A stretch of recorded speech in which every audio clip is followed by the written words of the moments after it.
D'abord, je voudrais remercier tous ceux qui sont présents autour de cette table et qui ont permis d'aboutir à cet accord et à cette union. Je crois que la caractéristique de toutes ces personnes réunies, c'est que nous aimons la ville du Mans et que nous avons entendu le message des Manceaux lors de ce scrutin. L'union était indispensable, mais elle était aussi souhaitée par chacun d'entre nous.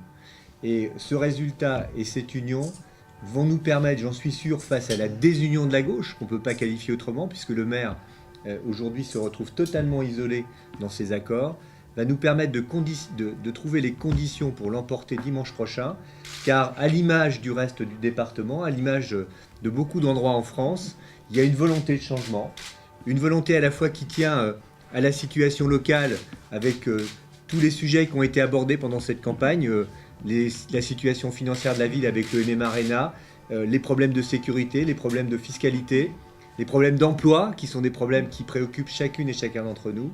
Et puis évidemment une situation nationale. Personne ne peut oublier que sur cette liste figure un ministre du gouvernement, deux parlementaires de la majorité. Et je crois que, évidemment, ce sont des éléments qui sont à prendre en considération.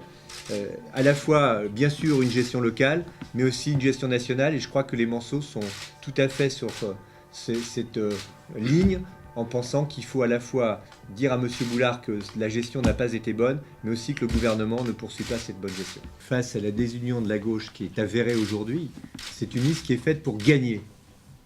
Et donc, je crois qu'avec Alain, on a également considéré qu'on était sur une dynamique qui nous permettait de constituer une liste qui allait dans le sens de la victoire. Ce n'est pas une liste faite pour être dans l'opposition, c'est une liste pour gagner.